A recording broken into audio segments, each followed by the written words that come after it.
சற்று முன் வெளியான முக்கிய அறிவிப்பின்படி கூட்டுறவு வங்கியில் சிபில் ஸ்கோர் அடிப்படையில் விவசாயிகளுக்கு கடன் வழங்க அறிவுறுத்தப்படவில்லை என கூட்டுறவுத்துறை விளக்கம். செய்தியை முழுமையாக கேட்கறதுக்கு முன்னாடி நம்ம சேனலை சப்ஸ்கிரைப் பண்ணலாம். சப்ஸ்கிரைப் பண்ணிக்கோங்க. மறக்காம பெல் பட்டனை கிளிக் பண்ணிக்கோங்க. அப்பதான் நம்மளுடைய அப்டேட்டட் நியூஸ் உங்களுக்கு உடனுக்குடன் வந்து சேரும். சிபில் ஸ்கோர் அடிப்படையில் கடன் வழங்க கூட்டுறவுத்துறை திட்டமிட்டு உள்ளதாக வெளியான தகவலுக்கு கூட்டுறவுத்துறை மறுப்பு தெரிவித்துள்ளது. சிபில் ஸ்கோர் அடிப்படையில் கடன் வழங்க அறிவுறுத்தல் வழங்கப்படவில்லை. இதர வங்கிகளில் இந்த திட்டத்தின் கீழ் கடன் பெறவில்லை என்பதை நாங்கள் உறுதி செய்ய வேண்டும். அதேபோல் ஏற்கனவே நிறைய கடன் நிலுவையில் இல்லை என்பதை உறுதி செய்ய மட்டுமே சிபில் ஸ்கோர் பயன்படுத்தப்படும் என்று விளக்கம் அளித்துள்ளது.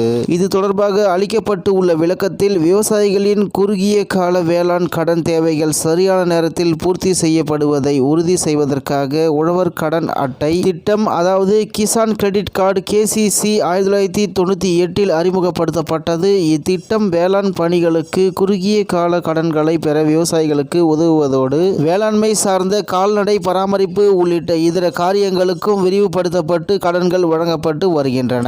தமிழ்நாட்டில் தொடக்க வேளாண்மை கூட்டுறவு கடன் சங்கங்கள் வாயிலாக விவசாயிகளுக்கு உழவர் கடன் அட்டை திட்டத்தின், அதாவது KCC கிராப் லோன் கீழ் வட்டியில்லா பயிர்க்கடன், நகை அடமானத்தின் பேரில் பயிர்க்கடன், அதாவது KCCH, கால்நடை பராமரிப்பு உள்ளிட்டவற்றிற்கான நடைமுறை மூலதன கடன்கள் வழங்கப்பட்டு வருகின்றன. தொடக்க வேளாண்மை கூட்டுறவு கடன் சங்கங்கள் மூலம் உழவர் கடன் அட்டை திட்டத்தின் கீழ் கால்நடை பராமரிப்பு, மீன் வளர்ப்பு பராமரிப்பு கடன்கள் தற்போது அதிகளவில் வழங்கப்பட்டு வருவதால் இக்கடன்கள் வழங்குதல் தொடர்பான மாதிரி வழிகாட்டு நெறிமுறைகள் வகுக்கப்பட்டு இத்துடன் இணைத்து அனுப்பப்படுகிறது. இவ்வழிகாட்டு நெறிமுறைகளை கால்நடை பராமரிப்பு மற்றும் மீன் வளர்ப்பு அல்லது பராமரிப்பு கடன்கள் வழங்கும் அனைத்து கூட்டுறவு சங்கங்களும் நடைமுறைப்படுத்தி தெரிவிக்கப்படுகிறது. மேலும் 4 மண்டல இணைப்பதிவாளர்கள் மேற்காணும் வழிகாட்டு நெறிமுறைகளை தங்கள் கட்டுப்பாட்டில் உள்ள கால்நடை பராமரிப்பு மற்றும் மீன் வளர்ப்பு பராமரிப்பு கடன்கள் வழங்கும் அனைத்து கூட்டுறவு சங்கங்களுக்கும் தொடர்புறுத்தி உரிய துணை விதிகளின் இவ்வழிகாட்டு நெறிமுறைகள் உடன் அங்கீகரிக்கப்பட்டு வலுவாது நடைமுறைப்படுத்தப்படுவதை மத்திய கூட்டுறவு வங்கிகளின் மேலாண்மை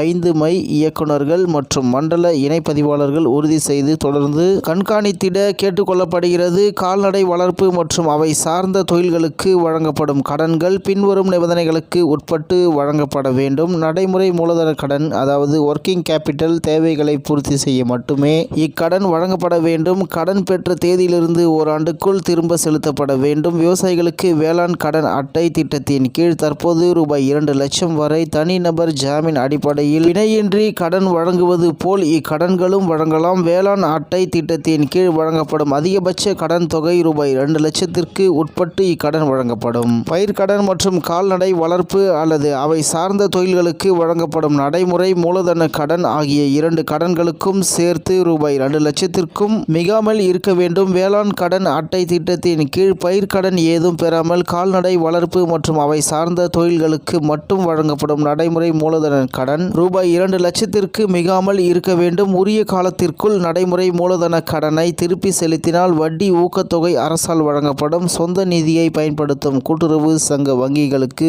வட்டி மானியம் தமிழ்நாடு அரசால் வழங்கப்படும். தேசிய வேளாண்மை மற்றும் ஊரக வளர்ச்சி வங்கியால், அதாவது நபார்டு, இத்திட்டத்திற்கு வகுக்கப்பட்டுள்ள வழிகாட்டு நெறிமுறைகள் தவறாது பின்பற்றப்பட வேண்டும். சிபில் ஸ்கோர் அடிப்படையில் கடன் வழங்க அறிவுறுத்தல் வழங்கப்படவில்லை. மேலும் இதர வங்கிகளில் இந்த திட்டத்தின் கீழ் கடன் பெறவில்லை என்பதை நாங்கள் உறுதி செய்ய வேண்டும். அதேபோல் ஏற்கனவே நிறைய கடன் நிலுவை இல்லை என்பதை உறுதி செய்ய மட்டுமே சிபில் ஸ்கோர் பயன்படுத்தப்படும் என்று கூறப்பட்டுள்ளது என்று தகவல் வெளியாகி உள்ளது என்பது குறிப்பிடத்தக்கது. இத்துடன் இன்றைய முக்கிய செய்தி நிறைவேறுகிறது. மேலும் இது போன்ற செய்திகளை உடனுக்குடன் தெரிந்து கொள்ள RK நியூஸ் தமிழ்நாடு சேனல் உடனே இருந்திருங்கள். நன்றி, வணக்கம்.